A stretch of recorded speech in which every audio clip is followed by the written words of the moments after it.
रामायण में वनवास के दौरान जब रावण ने माता सीता का हरण किया, तब सीता को खोजते हुए भगवान श्री राम माता शबरी से मिले।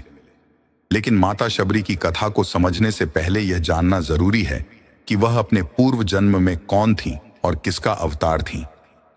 पुराणों के अनुसार माता शबरी पूर्व जन्म में स्वर्गलोक की एक अप्सरा थी जो देवराज इंद्र के दरबार में नृत्य करती थी। एक बार जब इंद्र का दरबार लगा हुआ था और सभी नृत्यांगनाएं नृत्य कर रही थीं, तभी भगवान विष्णु का आगमन हुआ। देवराज इंद्र ने उनका आदर पूर्वक स्वागत किया। उस समय एक अप्सरा भगवान नारायण पर मोहित हो गई और उन्हें निहारते निहारते वह अपना नृत्य भूल गई। इस पर देवराज इंद्र ने क्रोधित होकर उसे मृत्युलोक में जन्म लेने का श्राप दे दिया। अप्सरा ने विनती की कि वह केवल भगवान हरि को देख रही थी। तब देवराज इंद्र ने कहा कि त्रेता युग के चौथे चरण में जब भगवान विष्णु अवतार लेंगे, तब उनके दर्शन से तुम अपने श्राप से मुक्त हो जाओगी।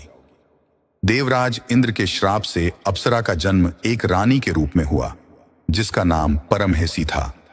वह राजा ऋतुध्वज की पत्नी बनी। एक बार राजा और रानी दोनों कुंभ मेले में गए। त्रिवेणी तट पर स्नान के बाद रानी ने अर्षि मुनियों को यज्ञ करते देखा और राजा से यज्ञ में शामिल होने की अनुमति मांगी।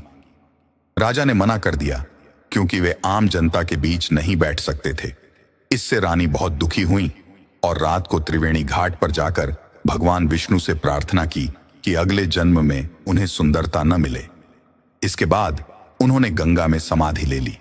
फिर उनका अगला जन्म भील जाति के मुखिया के घर हुआ और उनका नाम शबरी रखा गया। शबरी बचपन से ही बुद्धिमान और दयालु थीं।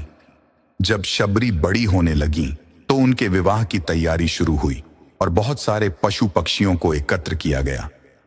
शबरी को यह जानकर बहुत दुख हुआ कि उनके विवाह के लिए इतने सारे पशु पक्षियों को मारा जाएगा।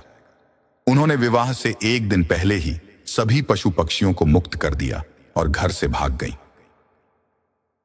शबरी ऋष्यमूक पर्वत के पास गईं, जहां उन्होंने 10,000 ऋषियों का आश्रम देखा। उन्होंने छुपकर आश्रम में सेवा करनी शुरू की। एक दिन ऋषियों ने उन्हें पकड़ लिया और जब पता चला कि वह भील जाति की है, तो उन्होंने शबरी को आश्रम से निकाल दिया। मातंग अर्षि ने उन्हें अपनी पुत्री मानकर अपनी कुटिया में रहने की अनुमति दी। मातंग अर्षि ने देहत्याग से पहले शबरी से कहा कि वह श्री राम का भजन करे। शबरी ने पूछा कि श्री राम कौन है और वह उनसे कैसे मिलेंगी। मातंग अर्षि ने कहा कि श्री राम खुद तुम्हारी कुटिया पर आएंगे। इसके बाद शबरी रोजाना भगवान श्री राम का इंतजार करती, उनके लिए फूल और मीठे बेर एकत्र करती। एक दिन श्री राम उनकी कुटिया में आए और शबरी ने उन्हें पहचान लिया। प्रेम पूर्वक उनका सत्कार किया और मीठे बेर खिलाए।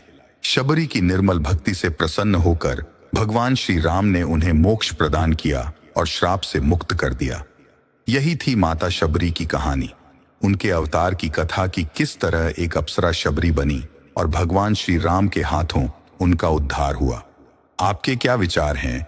कमेंट बॉक्स में जरूर बताएं।